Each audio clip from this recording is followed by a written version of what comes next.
Hello everyone and welcome to another Top 5 Records video. Today I'm going to start off a new kind of series because something I have never told you guys is that the way I'm collecting vinyl is through a certain book. I follow this book.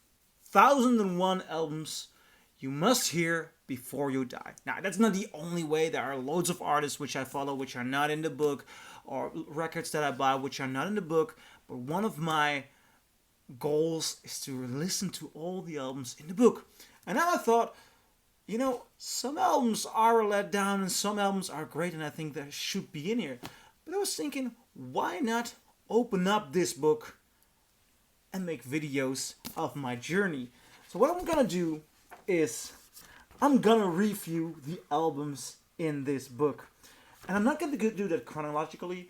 I'm gonna do that in any order you like. When I find a record somewhere which belongs in this book and I put it on, I'm gonna share it with you guys. But for the first video, I'm gonna start off with the first album in this book.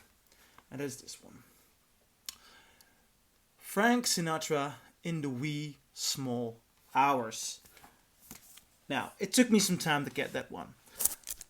What I'm holding here is a early, I believe, or a late 50s pressing of this beautiful album. A late 50s US pressing of this album. Before I found this one, I had a 1985 direct metal mastering pressing, which sounded amazing. But I just want to have an older sounding pressings to get real intimate. Now, start of my review. The album, or the book, opens up with this album. In the wee small hours of the morning, being one of the most important records around. One of the 1001 most important records around. And I must agree, what a beautiful way to open up the book.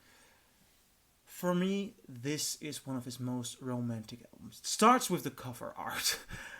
Honestly, I love this image. The way he is standing there alone in the street, the look, the colors. Holding this, especially this old pressing, has some kind of magic to it.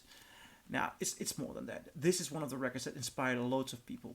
I believe it was B.B. King who said that when he woke up in the morning, he first listened to this album and then he would start making music. And it's not strange he did. Because this album, it kicks off with the first song, In the Wee Small Hours of the Morning. I really enjoy that song. I think it's so soothing. It has such a sense of melancholy. And that is what makes this album so great. It's that sense of melancholy. There are more great songs in here. What is specifically interesting for me is Mood Indigo, which is a cover of a Duke Ellington song. And I think it's tough to cover Mood Indigo. And I don't think this is the best version of Mood Indigo. I'd rather go with Nina Simone or Duke Ellington's version on his album Masterpieces.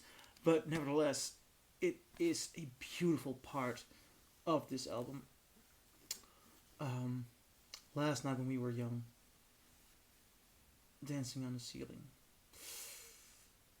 It is a beautiful album. It might not be the album with the most hit songs by Frank Sinatra, but as a whole, this functions. As a whole, this is a beautiful, warm sounding, unique moment in time.